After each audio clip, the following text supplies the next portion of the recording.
In the past few lessons, we've been learning about the indicators and the tools that we need to use in order to trade. Now it is time to start bringing that all together. And ultimately, we're going to start building strategies that suit your lifestyle and basically build custom systems that are there for you. Now, it's important to understand all of them. And now it's time to start bringing it all together. But before we do that, I need you to understand the power of longing versus shorting the market, and ultimately how you need to actually do both. Now, if you do both, what you need to understand is when the market is moving up, ultimately what it's doing is it's offering you dollars. It's giving you tokens that are cheap that you can buy now, and ultimately the token grows in value and you can sell a lot higher. Now, if you do sell, you just ended up building your dollar account. Now, the difference of when you're shorting the market, when the market is coming down, this is when you're actually selling your token, you're selling your Bitcoin, because ultimately you think it's going to be cheaper. And by you selling at a higher point and buying back lower, you've actually accumulated more Bitcoin in that time. Now, it just sounds a little bit confusing that I'm making dollars, I'm making tokens. So what you need to understand, by using them together, you actually double compounding, because every time you buy back into the market and it goes up again, you actually have more tokens than what you had previously, which results in more gains. So you need to understand the basics. When you're longing the market, you are building dollars. When you are shorting the market, it doesn't mean you are leverage trading. It means you are selling high and you're buying more tokens that are down. Now, if a market's moving down, it's not offering you dollars. It's not going up. But what it is offering you is the opportunity to build your portfolio, to make more Bitcoin, to make more Ethereum. And you got to think of it in that way. People look at bear markets and markets that are going down as a bad thing, but it's not, because when the market is raging up, you can't build tokens because it's just going up the whole time. But down, you can for the first time get more Bitcoin. Now, in your head, you probably think, if I start off with this amount of Bitcoin, I want to build more Bitcoin going forward, right? So what does that make you think? It makes you think that I got to get more money, and if I want more Bitcoin, I need to go buy more Bitcoin.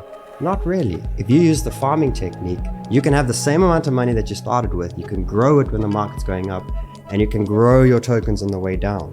And this becomes really powerful. The first few steps is where it takes a little bit of time, but by the time you get to your fifth trade, all of a sudden you've doubled to tripled not only your tokens, but as well as your dollar portfolio.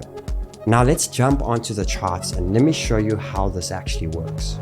So now we're on TradingView and I'm going to show you the last 2 years with Bitcoin. Now, after this and in the next lessons, I'm going to be giving you the strategies on showing you where do you buy, where do you sell, what tools do you use together in order to make that happen. I just need the penny to drop for you to understand the concept first. So if you have a look over here, my indicator would have told me to buy Bitcoin around $15,000, right? Now I'm going to use the example of buying one Bitcoin. So I had $15,000 and I bought one Bitcoin. After I bought the Bitcoin, it then went up all the way to $54,000 and I decided to sell. So what does that mean? It means after that, I ended up having no Bitcoin, but I had $54,000. A few weeks went past and what ended up happening was Bitcoin went down to $36,000 and I decided to buy. So I took my $54,000 and I bought Bitcoin at $36,000. And what it resulted in was me buying 1.52 of Bitcoin. So I started with one Bitcoin. So just by me selling at $54,000 and buying back at $36,000, I managed to accumulate another 0.52 Bitcoin, 50% more Bitcoin than what I actually had. Now, what does that mean? It means I took my Bitcoin, I sold it into dollars. When it got cheap, I took my dollars and I bought back the Bitcoin.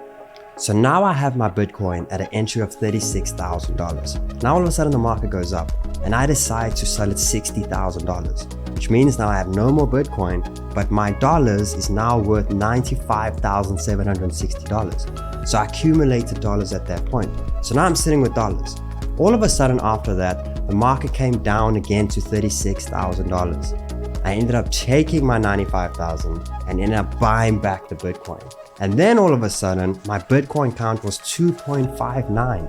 I managed to take from only having one Bitcoin to 2.59 by farming throughout that time. Now what I did is I took my dollars and now I own my Bitcoin again. Now Bitcoin after that rallies to $47,000. Do you see how you have this continuation of growth in dollars, growth in tokens? But every time we have growth after you've accumulated tokens, your growth is bigger than what it was. So ultimately now I'm sitting with 2.59 Bitcoin.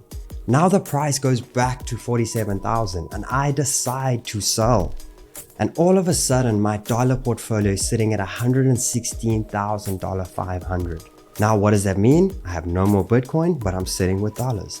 But remember, even though I'm sitting in dollars, does not mean I'm out of the market.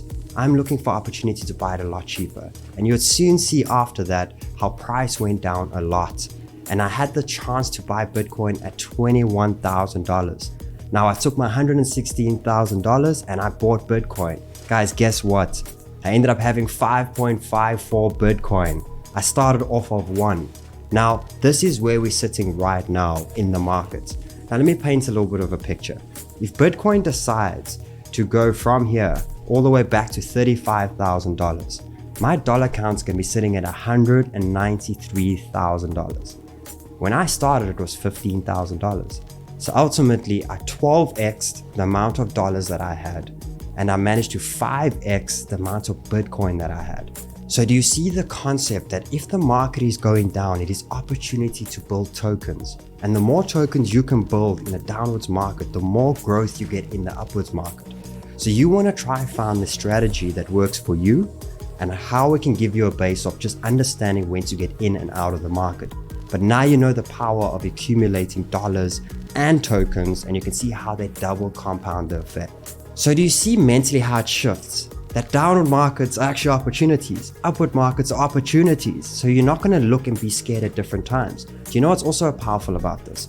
Is that actually it's okay to take profits on the way up. It's okay.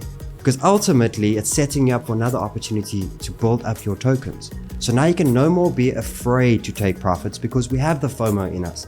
Oh, it's going to go more and it's going to go more. But if you follow the right indicators and you stick to your game plan, you are not only going to build a lot of dollars, you're going to build a lot of tokens too. You at the end of the day can decide which one you're building. Do you want 100 Bitcoin or do you want $1 million? You can decide which one you want, but ultimately you have a strategy that's going to build both for you. And you got to remember that there's opportunity either way that the market goes. So now we have the understanding of longing and shorting. Now I'm going to start giving you the strategies. In the next lesson, I'm going to start giving short-term, medium-term, and long-term strategies on how to short and long the market and what indicators and tools should I use. And let me give you a little bit of a hint. Do you see this tool over here? You know the stochastic RSI we've been speaking about? You want to know, Sheldon, how did you manage to sell and buy in these areas? Look at this one tool, how it already gives you so many different clues. You know what, let me stop talking. Let me show you the strategies.